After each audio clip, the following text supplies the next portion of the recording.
Okay, so this video I'm going to go through the mock trial. We're going to give you an overview of it. We'll go through the explanation of the project, directions, and grading. Okay, so the big picture question that we're trying to answer is, do the ends justify the means? So this year you've studied many profound figures in history, impressive in their leadership and vision. These leaders have had many supporters as well as many opponents as they sought to realize their vision for their empires. Their journeys resulted in the conquest and enslavement of people, war, famine, and destruction. At the same time, they also promoted law, education, science, and paved the way for our own civilization today. What you need to decide is whether these leaders were justified in their actions. Okay, so as a class, we're putting these leaders on trial for their wrongdoings, the actions that they took.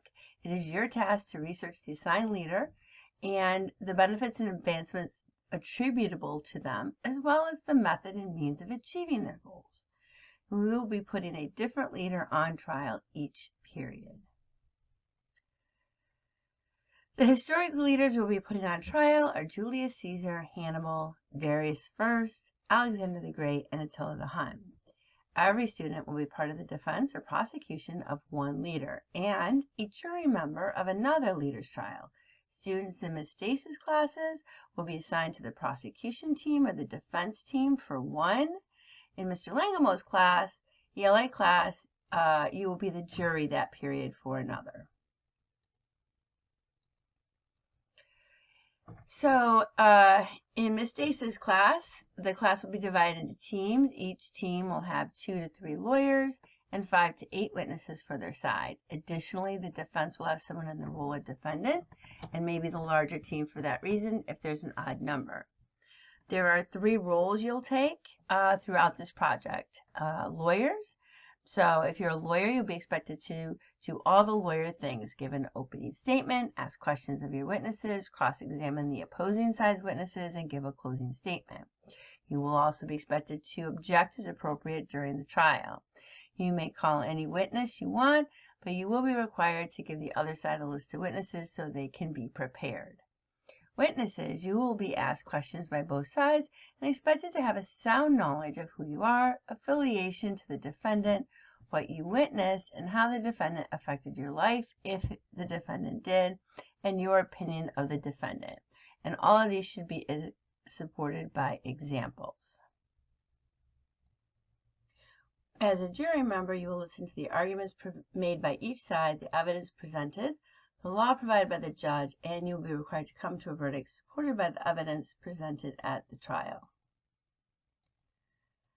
Okay, so step 1 is a research project. So on your team, you will conduct research on the defendant for the trial. The research can and should be divided amongst the team members, so you'll be researching different websites and then share your information with the entire team to plan the best possible arguments and provide the best available evidence in support of those arguments. The research will be conducted in school in your social studies and ELA classes. The research packet is a minor assessment in both social studies and ELA. Once you have your research done, you will use that information in order to actually put on a case. So the prosecution will go through their research and decide what charges they will bring against the defendant. You need to bring at least 1 charge, no more than 3. 3 is the maximum. The defense will then mount a defense against these charges and try to argue and prove why the defendant is not guilty. Each team will be required to submit a list of witnesses prior to the trial, who you're going to call up as a witness, and each team member will complete a rough draft for the individual role in the trial. Forms will be provided to help you in your social studies Google Classroom. So you have templates for the roles and templates for what you have to do on the day of the trial. So witnesses have a template for their testimony, the defendant has a template for his testimony, and lawyers have templates for opening and closing statements.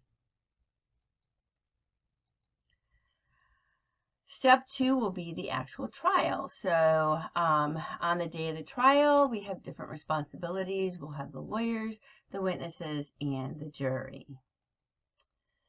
So the lawyer's responsibilities are to provide an opening statement. An opening statement is meant to, for each side to give some details to the jury about what they will be hearing. You're sort of foreshadowing or introducing for the jury the coming trial. So you're hoping to create a favorable impression. You want to be persuasive. It's an opportunity to introduce your case and very briefly explain your side, why you think your side is right, what you're hoping to prove. Okay, it's a summary. You will kind of go through and say, you'll hear this witness who will testify to this and this witness who will testify to that in very short, brief statements. The arguments that you're making for guilt and innocence, why that proves the defendant is guilty or proves the defendant is not guilty in the case. So how the testimony will show the guilt or innocence. Oops, sorry. On direct examination, you will call your witnesses up for your side one at a time, and witnesses can only testify by answering questions, so you must ask the correct questions so the witness can bring forward the facts to help prove the guilt or innocence. A good direct examination will ask 7 to 10 questions of the witness. You can see the witness testimony. So the template that the witness fills out is basically question and they answer it. So the template itself gives you the questions you will ask on direct examination. The only thing is you do need to help your witness provide all the information you're expecting. So if your witness forgets to add something, you can ask additional questions to try and bring that out in the case. So the lawyers will cross-examine the other side's witnesses. So once the witness is given their direct testimony, the judge will ask you if you want to cross-examine the witness. So the goal of cross-examination is to raise doubts about the reliability of the witness's testimony. So by poking holes in the story, bringing out what the witness did not see, didn't hear, discrediting the accuracy of the testimony, could be because of lighting, distance, angles, etc., raising the possibility of a motive to testify, or perhaps the testimony actually contradicted what other witnesses have already said, and you could raise those questions. Typically, a cross-examination will consist of 3 to 5 questions. In the closing statement, your closing statements are the last thing that the jury will hear. This is the wrap-up of your case. Again, it should be persuasive. So attorneys should remind the jury of certain testimony or certain evidence that was presented that's favorable to their side, that's the most persuasive pieces of evidence, and summarize why it is that proves your case, right? And then why the jury should find in your favor based on the law. And again, there is a template for this. Okay, so the second responsibility at a trial is the witnesses. So the witnesses provide testimony. The witness testimony is that witness's account of an incident. This is a legal summary of events. It should be specific, have credible details that are believable to a jury. So whenever a witness comes up to testify, there's certain things they have to always provide. So they always ask, please state your name for the court, right? So you're going to have to provide your name. You have to provide what you do. If your job is in the military, maybe you have a rank, right? Maybe you have, a class. You might not. You might just be a farmer. That's fine. You don't need to say I'm of the peasant class, right? You can just say I'm a farmer, or I'm a merchant, or I, work in a tavern, whatever it is, or I'm a soldier, etc. And then they're going to ask, do you know the defendant? How do you know the defendant? And maybe the defendant is your boss or your friend or your spouse. Sometimes the spouses will testify, or their children will testify, or their parents will testify. Sometimes it'll be their enemy who's testifying, right? Sometimes it might be a victim. Or it could just be you don't know the defendant, you just happen to be there. So let me give you an example. Okay, so let's just say that your class is doing Alexander the Great. And you're going to put Alexander the Great on trial for when they were in Persia, right? And they were heading to India, and they're in a tavern, and he's with a bunch of his generals / friends, right? And his one friend makes him angry, and he stabs him with a sword and kills him. You could have right, the other generals who were with Alexander the Great testifying, either for the prosecution, saying that he was not justified in why he did it, or for the defense. Maybe they're going to testify for the defense and say, oh, no, he actually did have reason because this person was, actually being treasonous or something like that, right? But then you might also have just people who were in the tavern. Oh, I was just sitting in the tavern, minding my own business, having dinner, and this fight erupted, and I saw this happen, right? So you would be a witness. So you're going to have to then create a name, what you might do for a living, right? Could literally be anything that would be appropriate for the location and the time, okay? Maybe you work in the tavern, right? So maybe you were a doctor who was called to the tavern after the fact to treat the patient.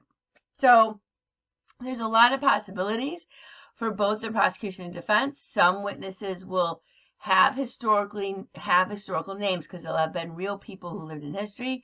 Some would not. So let's take another example. Let's say that you're putting Attila the Hun on trial, and you're going to put him on trial for arson because he's raiding villages, murder and arson. He's raiding villages and they're killing the villagers and they burn the village. Okay, so you might have villagers who testify as to they saw Attila leading his Huns, telling them to light the fires, killing people, running people through with his sword, or shooting arrows that struck people. You, on the flip side, might be one of Attila's soldiers, right, providing evidence for Attila on the other side. You might be somebody that was sent to negotiate with Attila Hun to pay him to stop doing this, right, as evidence that this was a behavior he did all the time. So there's a lot of possibilities. Some of you will get to create a name, create a history for yourself. Some of you will be a little more tied to what you found in your research. But in all cases, you're going to start off by giving who you are, your background, and why you're there, in essence, right? Do you know the defendant? Do you not know the defendant? What did you see? The what did you see part is the part that's really going to matter because that's the part that needs to make sense and either prove, right, that the defendant was guilty because you saw something that was relevant to that, or that the defendant was not guilty because you saw something that was a defense against the charges. Additionally, you're going to be graded on providing historically accurate facts. So I'm looking for at least 5 to get the best grade on the rubric. Historically accurate facts include things like the city that something happened in, the area, if it was a region in Italy, or it was a region in Spain, or it was a region in Greece, right? Then the historically accurate location, the historically accurate time. So approximately what year was it? Where were you? Right? Who else was there? I would be looking for historically accurate facts as to that. I would be looking for historically accurate facts as to the event itself. So, if it's the murder or the arson or enslavement of people, kidnapping people and enslaving them, whatever it is, I would be looking for historically accurate facts in regards to that. So when you take notes, it's really important that you get down those kinds of facts, okay?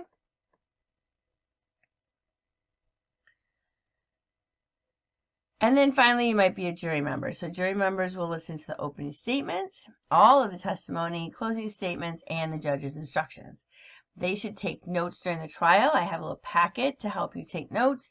You can write down what the witnesses said, so it will help you recall the testimony of witnesses. Your reaction to that testimony, like did it seem believable? Did it seem like the witness was being truthful? Did it seem reliable? Did it match with other testimony or did it contradict? Was it, did it make sense based on what other witnesses had said? And you can make those kinds of notes to help you with the jury deliberation, which is the third and final step in this process. So the last step of this process is the jury deliberation and reflection. So the day after the trial, your jury is going to meet in Mr. Langamo's room to review the evidence and come to a verdict on each of the charges. So you'll be able to use the notes that you took during the trial. The first thing you have to do is elect a foreperson. Every jury has a foreperson. The foreperson is responsible for ensuring that you discuss all the evidence presented fairly and impartially, that you don't bully, jury members don't bully each other, that all members' opinions are considered equally and everybody has an opportunity to speak and say what their opinion is or their thoughts. Help the jury with applying the law to the facts, and Mr. Langamo and I will be there as well to help you through that piece of it, and then take votes. There could be more than one vote. And then once you come to a decision, you report it to the court. So we'll go over to my room where the social studies class will be and the defendant will be, and you will report the decision of the jury for each charge. Okay, whether you found the defendant guilty or not guilty. For our trials, the decision does not have to be unanimous. Typically, especially in a criminal trial, it would have to be unanimous. But for our purposes, we're just going to go with majority vote. And then after you've done with your deliberation and delivering the verdict, there is a reflection in Google Classroom, similar to what you've been doing for citizenship. So just like a Google form reflection on the trial and the jury process. So the different kinds of crimes that you could charge your defendants with. You can choose from murder, which is the unlawful killing of a human being by another with malice aforethought, either expressed or implied. It's a legal definition. What that means is that the defendant intended to kill, even for a moment, and then killed. Okay, so it doesn't have to be long before the moment, but just for that moment, yes, I want to kill you, and then you follow through and do it. Or understanding that you're in the act of killing, so the defendant is in the act of killing and not stopping. Okay, that would be murder. Arson is starting a fire, causing an explosion with the purpose of destroying a building or occupied dwelling of another. So it's starting a fire, causing an explosion on buildings that you don't own, that are not yours. Kidnapping is the forcible abduction or stealing or carrying away of a person from his or her own country to another. Okay, and this, they would enslave people when they captured a city, right? So theft is taking a property belonging to another without consent. 2 additional charges you can consider. No one should be subjected to torture or cruel, inhuman, degrading treatment or punishment. And then no one should be subjected to arrest, detention, or exile without reason. So you need to have just cause, some type of evidence to arrest, detain, or exile somebody. Grading. Your final grade will be based on your participation in the mock trial and your jury reflection. So there is a rubric attached to the write-up about the project, so you can refer to that and should refer to that as you're working through your project. Your grade will be worth 2 major assessments for quarter 4 in social studies. So in my class, it's worth 2 test grades, and it's worth a test grade, 1 test grade in ELA. And of course, the research process is separate, and so that's a quiz grade in both classes. And the rubric is attached to the packet. Okay, timeline. This starts May 22nd in one class, and then we'll start May 23rd and all the rest, and it will run through June 9th, the preparation for this. So the dates when everything is due is in the research packet for each of the following steps for the research. So the research includes the concept map, the taking of notes, note facts, writing down the sources that you used, and typing up a works consulted page following MLA formatting, then organizing your notes into categories, analyzing your research, using that research as a team to come up with a general rough draft, a strategy for what you're going to bring for charges if you're the prosecution, what's the story you're going to tell, or for the defense, how you're going to defend the defendant, what is your defense and that story. And then preparing for the presentation. There are dates also in the project handout for when some of the pre-trial deadlines are. So there's a date that the list of charges is due from the prosecution. There's a date where the list of witnesses is due from both prosecution and defense. There's a date where the rough draft for your role should be done so that you have a day. The timing of this gives you one full day just to practice. And then for the research packet to be completed and turned in. The trials are on June 10th. Okay, so that is Tuesday, June 10th. All class periods will run trials on that day. The jury deliberation is June 11th. So all periods will run jury deliberation on June 11th. That is a drop 3 day. So third period will run their jury deliberation during advisement on June 11th. And then the jury reflection is due. That's homework is signed after the jury deliberation is done and you've arrived at a verdict. So that is due on the morning of June 12th, which is Thursday, and the day of your math final. The field trip is Friday, June 13th. This project is an in-person live action project. It cannot be made up, and there is no alternative assignment for it. So if you miss it, you miss it. If you know you will not be in school on June 10th or 11th, you must notify Mr. Langamo and me as soon as possible. Okay? This is a super fun project. Don't be overwhelmed. We break it down step by step, day by day. It's a lot of fun. You do have the opportunity to earn extra credit by dressing for your role, for your part in the trial. You can earn anywhere from 1 to 4 points extra credit. And it is truly a lot of fun and a great way to end the school year.